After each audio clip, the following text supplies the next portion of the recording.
France, cher pays de mon enfance, bercé de tant d'insouciance.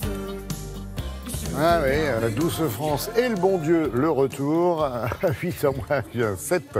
Moi, 7 minutes, Charlotte est avec nous parce que vous avez vu effectivement qu'est-ce qu'on a encore fait au bon Dieu. C'est la suite, on imagine. Absolument. Une seule question, c'est la même équipe, c'est aussi bien?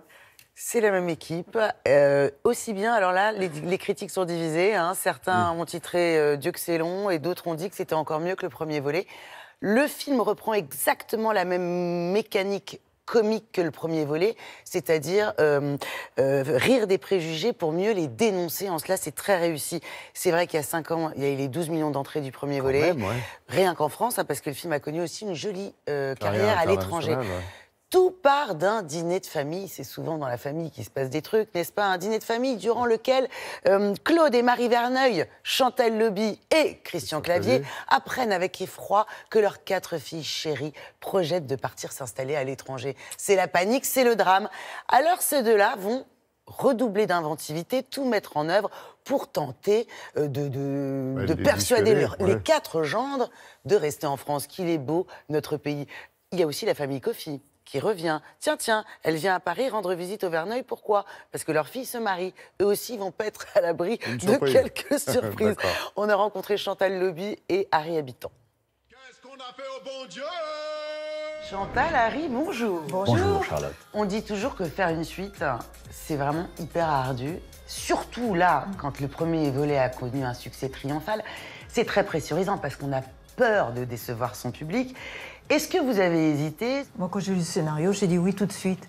Parce que justement, moi, je suis comme vous, j'attendais cette suite en me disant mais qu'est-ce qu'ils vont pouvoir faire derrière? Ouais. Et en fait, il a trouvé des bonnes choses de Chauvron. Harry, vous avez lu le truc ou vous n'avez même pas eu besoin de le lire, vous vous êtes dit moi j'y vais? Non, d'abord j'avais une envie d'y retourner et puis non seulement après avoir lu, j'ai tout de suite appelé Philippe en lui disant évidemment que j'étais dans sa main et que j'allais le refaire et puis surtout tout le monde est revenu, c'est ça aussi qui est important. Bah oui. Et l'Algérie alors? Ah, j'ai beaucoup aimé Rachid. C'est des paysans, hein? Les paysans, pas besoin d'aller si loin, hein. Faites un petit tour par Barbès et puis c'est kiff-kiff comme on dit chez vous. Christian Clavier dit que vous vous êtes encore plus amusé que sur le premier volet. C'est un truc de promo ou c'est vraiment vrai? C'est la complicité qui a grandi? C'est quoi? Moi, quand je me suis retrouvée avec Christian, c'était comme si on ne s'était pas quittés. C'est-à-dire, j'aime bien le jeu qu'on a, ce couple qu'on a formé tous les deux, parce qu'on essaie de se surprendre.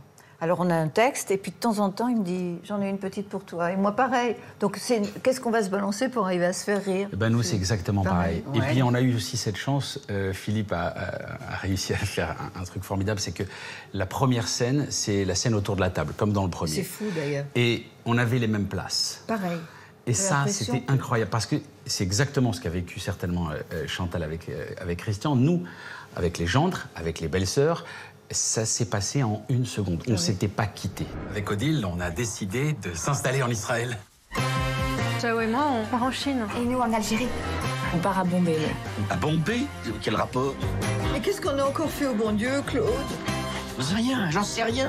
Chantal, vous avez fait rire des millions de gens avec les nuls, on le sait. Est-ce que selon vous, à travers les époques, le rire évolue? Est-ce qu'on fait rire les gens de la même manière? Quand les choses sont drôles, franchement, on rit tous pareil. Hein. À un moment donné, tout de suite, ce qui est un petit peu grave, c'est l'autocensure. Ouais. On a peur de dire des choses parce que les réseaux, tout ça, ça démolit très vite. Et c'est dommage. Mais il ne faut pas s'autocensurer. Quand on sent quelque chose est drôle, il faut y aller. Ce que je voulais dire par des paysans, c'est qu'on n'est pas envahi par le tourisme de masse comme en Tunisie ou au Maroc. Ah oui.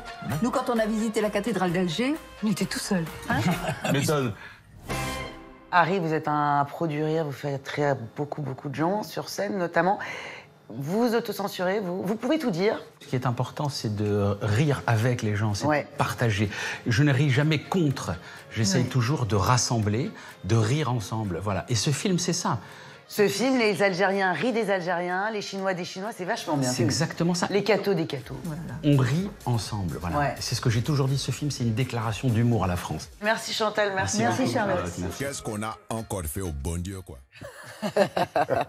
L'actu, c'est aussi les Césars avec des infos. Oui, hier étaient dévoilées les nominations. Alors, sans grande surprise, les 2 chouchous, c'est Le Grand Bain de Gilles Lellouche avec 10 nominations, Jusqu'à la garde de Xavier Legrand avec Léa Drucker, 10 nominations aussi. Et puis, juste après, En liberté, de Pierre Savadori avec Audrey Tautou, Pio Marmaille. 9 nominations. Les Frères Sisters, le Aussi, western ouais. en anglais d'Audiard, magnifique, 9 nominations. Sont aussi nommés Pupille, Guy d'Alex Lutz, La douleur d'Emmanuel Finkiel. On aura la réponse, bien sûr, le 22 février prochain. Merci Charlotte.